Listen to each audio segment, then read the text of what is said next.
지금 유엔 통계로 전 세계 인구가 78억으로 추정이 되고 있습니다. 앞으로 곧 80억이 될 예정이라는 것이겠습니다. 그런데 전 세계 인구가 그렇게 많을지라도 크게 인류를 둘로 나눈다면 한쪽은 희망을 가진 사람들입니다. 그리고 또 한쪽은 희망을 가지지 못한 사람들이 있습니다. 지금 여러분들이 이 집에서 예배를 드릴 때도 가족들을 둘로 나눌 수 있습니다. 희망을 가진 가족들, 그리고 희망을 가지지 못한 가족들, 이렇게 둘로 나누어집니다. 내가 지금 현재 희망을 가지고 있느냐, 희망을 가지고 있지 못하느냐, 분별법이 세 가지가 있습니다. 하나는 자신이 현재 어떤 언어를 사용하고 있는지 자신의 귀로 들어보면 알 수 있습니다. 마태복음 12장 34절에서 사람은 마음에 있는 것이 입으로 되기 때문입니다.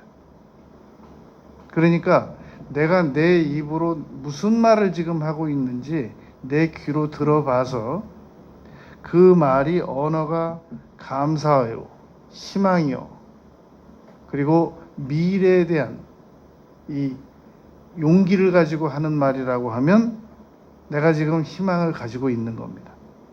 그런데 내 입으로 내가 하는 말을 내가 내 귀로 들어보니까 아주 영 부정적이고 절망적이고 좌절적인 겁니다. 그러면 나는 희망을 가지고 있지 않은 겁니다. 나는 희망을 가지고 싶은 생각을 가지고는 있는데 아직은 희망을 가지고 있지 못한 것이란 말입니다. 또 내가 희망을 가지고 있는지 가지고 있지 않는지를 알아보는 방법은 내가 내 생각을 살펴보는 겁니다. 시편 42편 5절 11절에 보면은 내 영혼아 어찌하여 낙심하며 불안해하는가.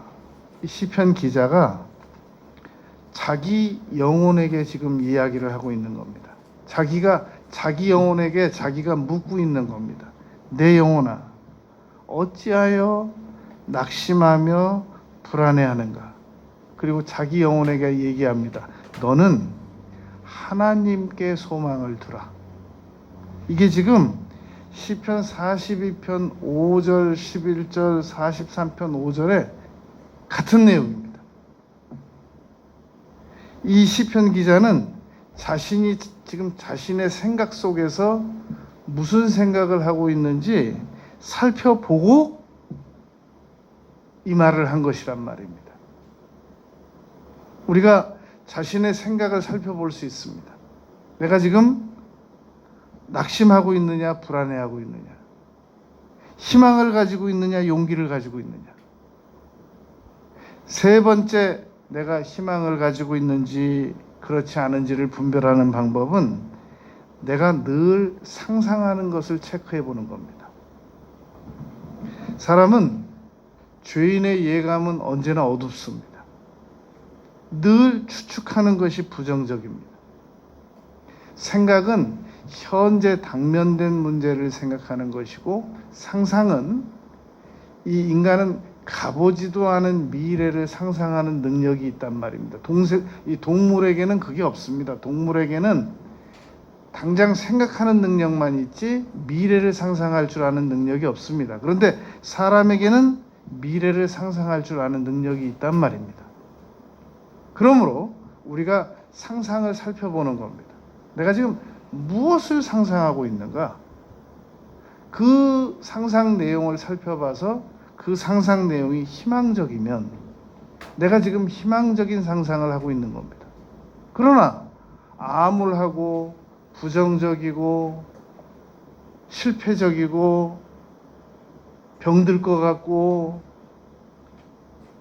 그냥 주변 상황이 다 암울해질 것 같고, 이건 희망적 상상이 아니잖아요. 에베소서 3장 20절에 생각하는 것에 능히 넘치도록 하시는 하나님이시라고 그랬는데, 우리가 부정적인 상상을 하게 되면 마귀가 그 상상을 이루어 준단 말입니다. 그러나 우리가 희망적 상상을 하면 성령께서 그것을 이루어 주십니다. 우리는 오늘 남은 시간 동안 이 희망을 어떻게 사용할 것인가 하는 문제를 생각해 볼 겁니다.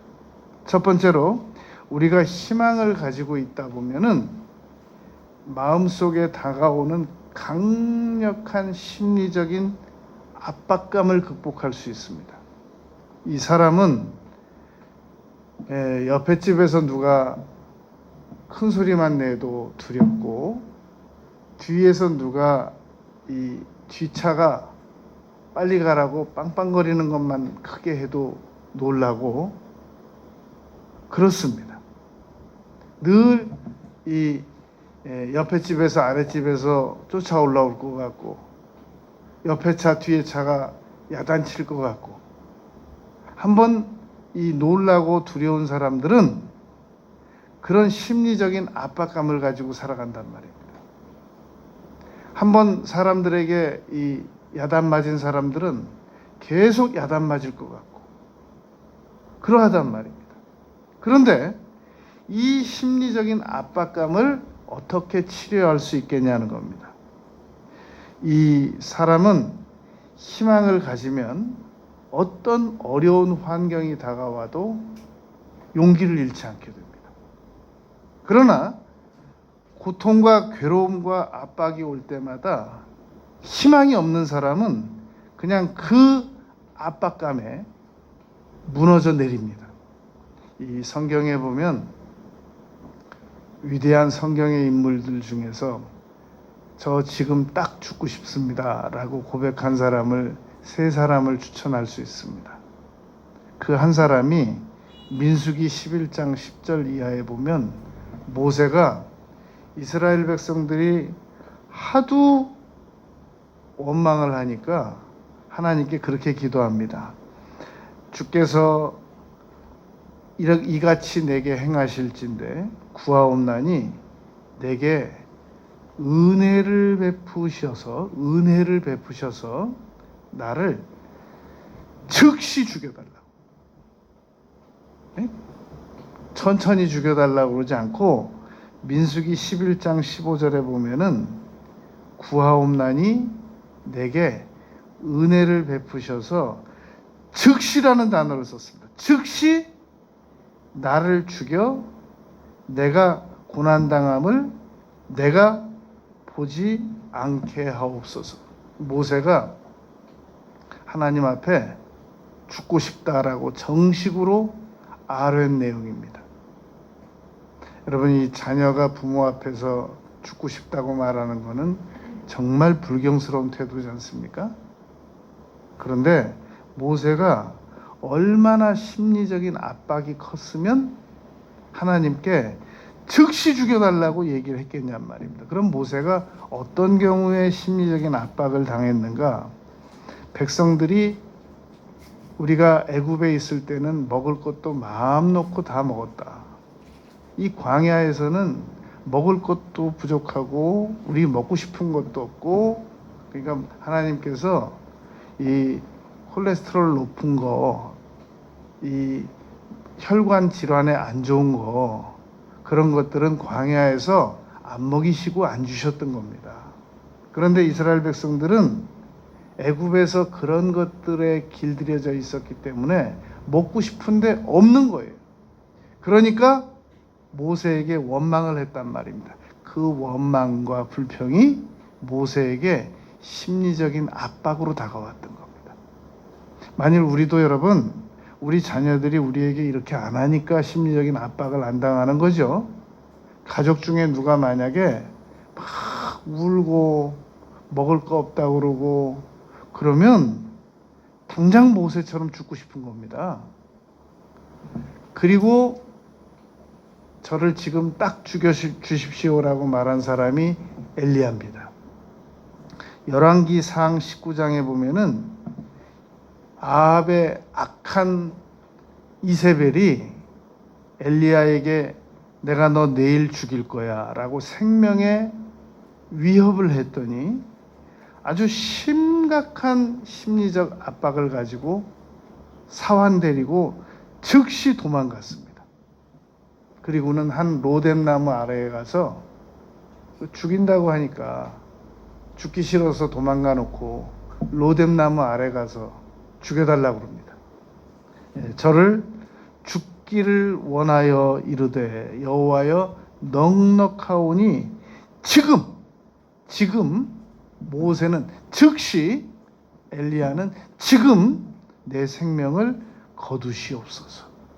나는 내 조상들보다 낫지 못하나이다. 사람은 언제 심리적인 압박감을 받냐면 생명의 위협을 당하거나 아주 극심한 열등감에 사로잡혀 있거나 그럴 때 죽고 싶어 한단 말입니다. 또 죽고 싶어 한 사람이 요나입니다. 요나서 4장 1절에 보면은 요나가 매우 싫어하고 성내며, 이 요나가 왜 이렇게 성내고 싫어할 마음을 가졌느냐면 요나가 심리적인 지금 압박을 가졌기 때문에 여호와여 원하건대 이제, 모세는 즉시, 엘리야는 지금, 요나는 이제 내 생명을 거두어 가소서. 사는 것보다 죽는 것이 내게 나음이니이다. 이 요나는 왜 심리적인 압박감을 가졌느냐면 심판받아야 될 이 아수르 민족이 심판을 빨리 안 받는 것 때문에 심리적인 압박을 받았습니다. 그러니까 현대 심리학이 어떻게 흘러가는지 모르겠는데 이 성경적인 심리학으로 보면 사람은 언제 심리적인 압박을 느끼느냐는 겁니다. 자기가 저 사람은 심판받아야 된다. 왜 우리가 가족들 중에 피해를 당한 사람들은 막 법정에 가서 그 판사님이 내리는 판결이 어떠하든지 간에 죽여달라고 그러잖아요. 그 피고를 죽여달라고. 저 나쁜 놈을 죽여달라고 그러잖아요. 그렇게까지 하기까지는 그 사람들 마음속에 복수해야 한다고 하는 심리적인 압박감 때문에 그러는 것이란 말입니다. 저 악한 아수르는 당장 죽어야 된다는 겁니다. 그런데 여러분, 심리적인 압박감을 어떻게 우리가 치료할 수 있냔 말입니다. 심리적인 압박감은 두려움의 일종입니다. 그래서 쫓아오는 사람이 없는데도 이 가슴이 옥 죄어지는 겁니다. 이걸 우리가 어떻게 해결하겠냔 말입니다. 물론 기도하는 것 방법이 있죠. 시편 34편 4절에 두려움의 극복을 위해서 기도를 드리면 여호와께서 내게 응답하시고 나를 모든 두려움에서 건지셨도다 라고 약속하셨기 때문에 두려움에서 빠져나올 수 있단 말입니다. 그런데 또 한 가지 방법이 있는데 그게 희망을 가지는 겁니다. 우리가 심리적인 압박감과 두려움을 가질 때는 아무 희망도 없을 때입니다. 나의 마음에 희망이 완전히 바닥났을 때, 그때 우리의 마음이 강력한 심리적 압박감에 사로잡힌단 말입니다. 근데 우리는 심리적인 압박감만 너무 집중적으로 바라보다 보니까 내 마음 속에서 희망이라고 하는 이 연료가 떨어졌는지 안 떨어졌는지도 모르는 거예요. 지금 내 마음 속에 희망이 사라져서 내가 지금 이렇게 강력한 압박감에 사로잡혀 있다는 사실을 모르는 겁니다. 그러면서 심리적 압박의 그 대상자가 너무 강하기 때문에 내가 그 심리적 압박을 나에게 주는 그 대상자가 너무 두렵고 흉폭하기 때문에 내가 지금 이 심리적인 압박을 당하고 있는 줄 안단 말입니다. 여러분, 피가 너무 탁하면, 이 혈액이 너무 탁하면, 이제 이 혈액이 너무 탁하니까 나는 죽어야 되는구나, 그러고 있어서는 안 된단 말입니다. 방법을 찾아야 될 거 아니겠습니까? 일단 약은 나중에 먹고, 의사 선생님은 나중에 만나고, 내가 혈액순환이 잘 안 될 때는 일단 급한 대로 물이라도 많이 마시면 혈액이 묽어진다고 그러잖아요. 그래서 혈액순환이, 이 끈적끈적한 혈액이 순환이 잘 안 돼서 우리 피부와 통증이 느껴질 때, 뒷목 같은 데 통증이 느껴질 때 물이라도 부지런히 마시면 그게 혈액순환에 많은 도움이 된다는 겁니다. 여러분, 심리적인 압박감을 느낄 때 우리는 희망을 가져야 된다는 생각은 좀처럼 하기가 어렵습니다. 내가 지금 심리적 압박을 느끼고 있는데, 지금 이 상황에서 희망이 믿어져? 지금 희망 논할 때야, 지금이? 내가 지금 심리적 압박이 지금 마치 저 2톤짜리 무거운 짐에 눌린 것 같은 이 고통이 있는데, 내가 여기서 무슨 희망을 이 시간에 논할 수가 있어? 자, 여호수아 오늘 본문 말씀을 보잔 말입니다. 여러분, 이스라엘 자손들로 말미암아 여리고 성은 굳게 닫혔습니다. 당시에는 무기도 지금 같은 상황이 아니고 다 인력으로 쳐들어가야 되는 상황이기 때문에 성문 닫히면 더 이상 침범할 방법이 없는 겁니다. 그래서 그 세계에서 당시 제일 강한 로마가 이스라엘을 쳐들어왔을 때도 이 요새 같은데 딱 숨으면 어쩔 수 없이 흙을 쌓았단 말입니다. 같은 높이만큼. 이렇게 무슨 사다리차 같은 게 없잖아요. 그러니까 저 높은 성벽을 뛰어넘어가기 위해서 그 군사들이 인력을 동원해 가지고 흙을 계속 쌓아 들어갔단 말입니다. 그러니까 여호수아가 지금 이 여리고성을 침범하려고 할 때, 여리고가 성벽이 얼마나 높은지 하늘에 닿았다고 그랬어요. 그러니 무슨 수로 들어가냔 말입니다. 그 여리고성 그 벽이 이 왕복으로 차가 한 대씩 다닐 수 있을 만큼의 두께인데, 그걸 어떻게 무너뜨릴 수 있고 침공할 수가 있겠냔 말입니다. 그런데 하나님께로부터 여호수아에게 지침이 내려왔습니다. 여호수아 6장 3절, 매일 한 번씩 돌되 엿새 동안 돌아라. 6바퀴 돌라는 말입니다. 그리고 5절에 보면 백성은 이 7번째 날에는 7번을 돌고, 6번 돌고, 7번 돌고, 13번 돌고, 그리고 다 큰 소리로 외쳐 부를 것이라. 그리하면, 여호수아 6장 5절, 그리하면 그 성벽이 무너져 내리리니. 여러분, 우리가 살아가다가 심리적인 압박감을 안 만날 수만 있으면 너무 좋습니다. 그러나 우리 인생은 그렇게 되어 있지 않습니다. 우리가 살아가다 보면 아주 강력한 심리적인 압박을 보통 1년 평균 한 번씩 만납니다. 1년 평균 한 번씩 안 만나더라도 3년 평균 한 번씩은 만납니다. 그럴 때 내가 지금 당장 심리적인 압박감을 안 가지고 있더라도 내가 아주 도저히 감당할 수 없는 심리적인 압박감이 왔을 때 그 심리적인 압박감을 대처하는, 극복할 수 있는, 정면 돌파할 수 있는 방법은 알고 살아가야 될 거 아니겠습니까? 그게 여리고성 무너뜨리는 작전과 같습니다. 여러분, 심리적인 압박감은 기도 한 2-5시간 한다고 무너지지 않습니다. 하루 기도한다고 무너지지 않습니다.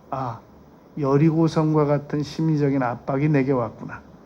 그러면 하루에 한 바퀴씩 6일, 그리고 7일 잡고 7번째 날 7바퀴 돌고 나사렛 예수 그리스도 이름으로 명령하노니 내게 심리적인 압박을 가져다주는 세력은 떠나가라.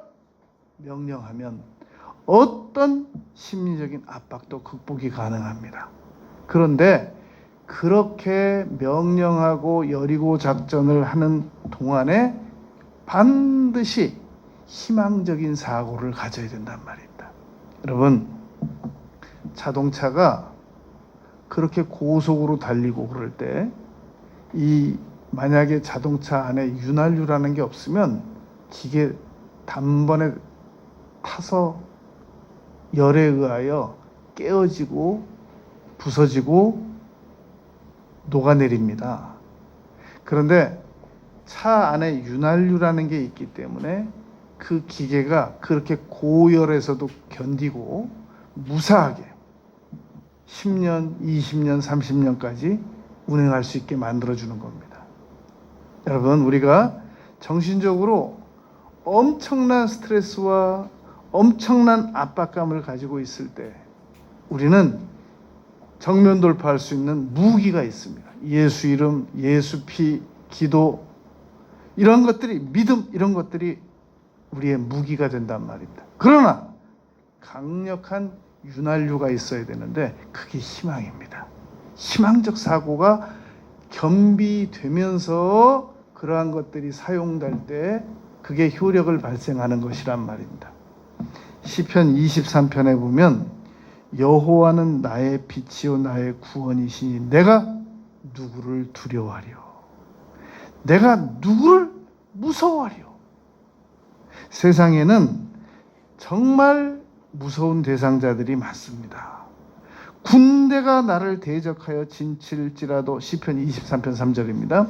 내 마음이 두렵지 아니하며 전쟁이 일어나 나를 치려할지라도 나는 여전히 태연하리로다. 시편 27편 말씀입니다. 여러분, 테레사 수녀께서 세상 계실 때 그런 얘기를 한 적이 있었습니다.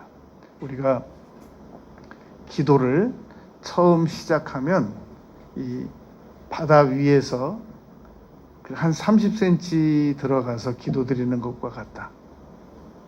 그러나 더 깊이 들어가면 더 평안이 오고, 더 깊이 들어가면 더 평안이 오고, 아주 깊이 들어가서 기도하면 위에서 풍랑이 일지라도 평안하다, 그런 그 비유를 든 적이 있었습니다.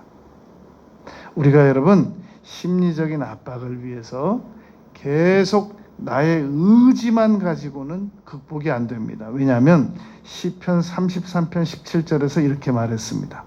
구원하는 데는 군마는 헛되며 군대가 많다 하여도 능히 구하지 못하는도다. 이게 우리 마음속에 한번 심리적인 압박이 다가오면 군대가 나를 도와준다고 해서 내가 이 극복이 가능한 것이 아니라는 겁니다. 희망을 가지고 내 영혼아 어찌하여 낭망하느냐, 42편 43편 10편, 너는 여호와께 소망을 두라 그러잖아요. 하나님께 소망을 두고 여호와께서 환난 날에 나를 그의 초막 속에서 비밀히 지키실 것이다. 여호와여, 내가 소리지어 부르짖을 때 또한 나를 긍휼히 여기시고 응답하소서. 이렇게 하나님께서 심리적인 압박을 나로부터 건져내 주신다는 사실을 믿고 희망을 동반할 때, 거기다가 그 희망을 동반할 때 내가 놀랍게 빠져나올 수 있단 말입니다. 그래서 아니, 저 사람, 나는 저 정도 고난이면 들어 누울 텐데 어떻게 저 사람은 저렇게 고난을 당하면서도 저렇게 여유롭게 살아갈 수가 있는가, 주변에서 보고 놀랄 수 있는 비결은 강력한 희망과 이 하나님의 도우심을 구하는 겁니다. 두 번째, 우리가 희망을 가지고 살아갈 때 주의할 점입니다. 언제라도 내가 희망에서 눈을 뗐다, 내가 희망적인 사고로부터 돌아섰다라는 것은 마귀가 나의 생각을 다른 쪽으로, 나의 시선을, 나의 안목을 다른 쪽으로 유도해냈다라는 겁니다. 내가 언제든지 희망에서 귀를 떼고 눈을 떼고 손을 뗐다는 얘기는 내가 지금 마귀에게 사로잡혔다, 속고 있는 중이다 라고 생각하면 틀림없습니다. 여러분, 마귀는 검은 망토를 입고 나타나지 않습니다. 왜냐하면 고린도후서 11장 14절에 보면은 사탄도 자기를 광명의 천사로 가장하나니 그랬습니다. 그러니까 사탄이 우리를 언제든지 이 희망적인 사고에서 얼굴을 돌려서 다른 걸 보게 할 때는 희망 아니면서 아주 멋있는 거, 우리가 속기 좋은 거, 그런 것으로 우리가 눈을 돌리도록 만든단 말입니다. 이사야서 32장 8절에 보면 존귀한 자는 존귀한 계획을 계속 세워나간다고 그랬습니다. 희망적인 사고를 계속 가지고 나간단 말입니다. 그런데 마귀는 우리를 희망적인 사고에서 돌이키고 희망의 길을 잃게 만들 때 가장 많이 사용하는 것이 요한일서 2장 16절입니다. 육신의 정욕과 안목의 정욕과 이생의 자랑에 빠지게 하는 것. 이걸 창세기 3장 6절에서는 먹음직도 하고 보암직도 하고 지혜롭게 할 만큼 탐스럽기도 하다라는 말씀을 요한일서 2장 16절에서는 육신의 정욕, 안목의 정욕, 이생의 정욕이라고 풀어서, 이생의 자랑이라고 풀어서 기록한 것이란 말입니다. 여러분, 그러니까 언제라도 내가 또 희망에서 눈을 뗐네. 그 말은 내가 희망에서 눈을 떼는 것으로 끝나는 게 아니라 벌써 마귀가 내 생각을 사로잡았다, 그 말입니다. 내가 마귀에게 생각을 사로잡혔다라는 말이란 말입니다. 세 번째, 우리가 희망에 대해서 생각할 때 반대로 성령께서 우리에게 오실 때는 오히려 우리에게 희망이 넘치게 만들어 주십니다. 여러분, 예수 믿는 사람들에게는 고난이 올 때 성령께서 위로해 주십니다.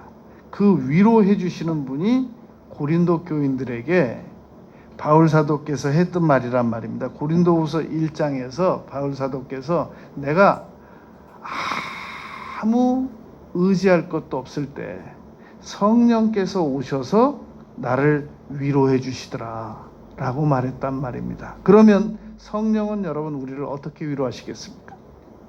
희망으로 위로를 하시는 겁니다. 대부분 사람들은 여기서 나의 인생이 끝이구나, 나는 이제 여기서 끝나는구나 라고 생각할 때쯤 성령께서 위로를 주실 때는 너는 여기서 끝이 아니다, 너에겐 희망이 있다 라고 말씀하신단 말입니다. 창세기 1장 1절 이하에 보면 흑암이 혼돈하고 공허할 때 하나님의 신이 운행하시니까 서서히 아름다운 세상이 나타나지 않습니까?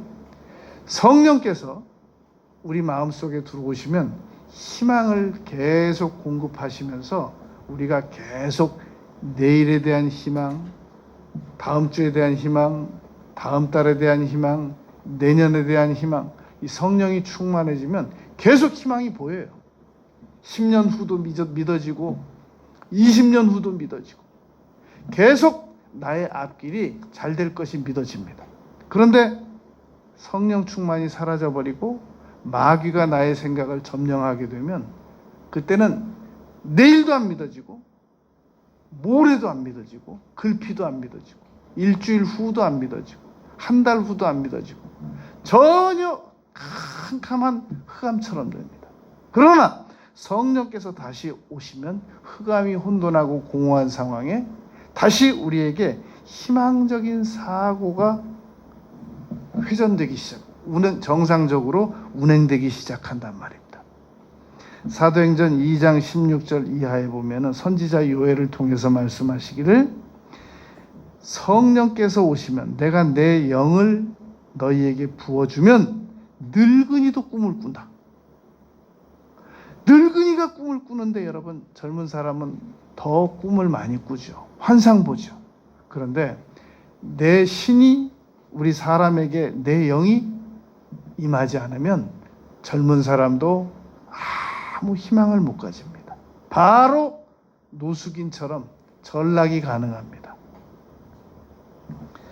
예레미야 29장 11절, 12절, 13절 보면 야훼의 말씀이니라 너희를 향한 나의 생각을 내가 아나니 재앙이 아니라 평안이고 미래와 희망을 주는 것이다. 언제나 성령께서는 우리에게 희망을 주십니다. 우리 마음속에 희망이 사라졌어요. 그건 성령이 아니란 말이에요. 마귀란 말이에요. 또 내가 마귀에게 점령당했구나. 그러니까 내가 이렇게 말하고 이렇게 생각하고 부정적으로 말하고 부정적으로 생각하고 부정적으로 상상하는구나. 틀림없는 거란 말입니다. 근데 자꾸 막 내 입에서 긍정적인 생각이 나오고 긍정적인 말이 나오고 긍정적인 희망이 나오고 내가 성령에게 잡혔구나. 틀림없는 거란 말입니다. 주의 성령이 내게 임하셨으니 내게 기름을 부으시고 눌린 자를 자유케 한다. 눈먼 자에게 다시 보게 하면 미래의 희망을 보게 한단 말입니다. 부정적인 생각을 놓아주게 한단 말입니다. 소망의 하나님이 소망이 넘치게 하신단 말입니다. 여러분, 성령이 오시면 이렇게 우리에게 희망을 가지게 합니다. 마귀는 우리에게 절망을 가져다 줍니다.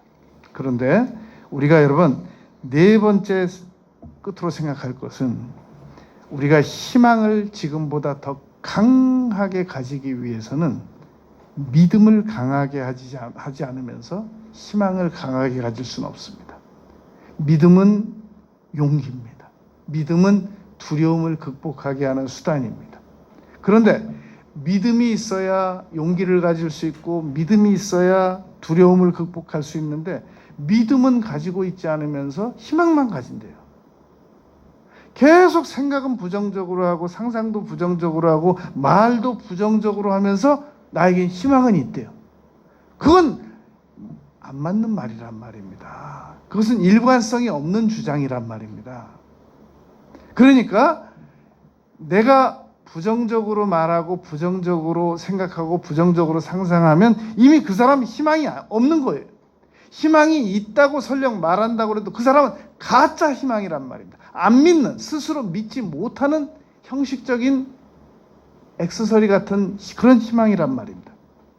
그러므로 우리가 희망을 강하게 가지기 위해서는 믿음의 끈을 놓치지 말아야 됩니다. 이 믿음이라고 하는 것은 하나님의 약속을 믿는 겁니다. 나의 결심을 믿거나 나의 인간적인 희망을 믿는 것은 그것은 신념이라고 합니다. 여러분 신념과 믿음을 구분지을 줄 알아야 됩니다. 하나님께서 나에게 약속해 주시는 그 믿음을 근거로 희망을 그 위에 올려놔야지. 야고보서 3장 기록해 돼 있잖아요. 야고보서 4장에 기록이 돼 있단 말입니다. 아무 근거도 없이 내일쯤 잘 될 거야. 내년에 잘 될 거야.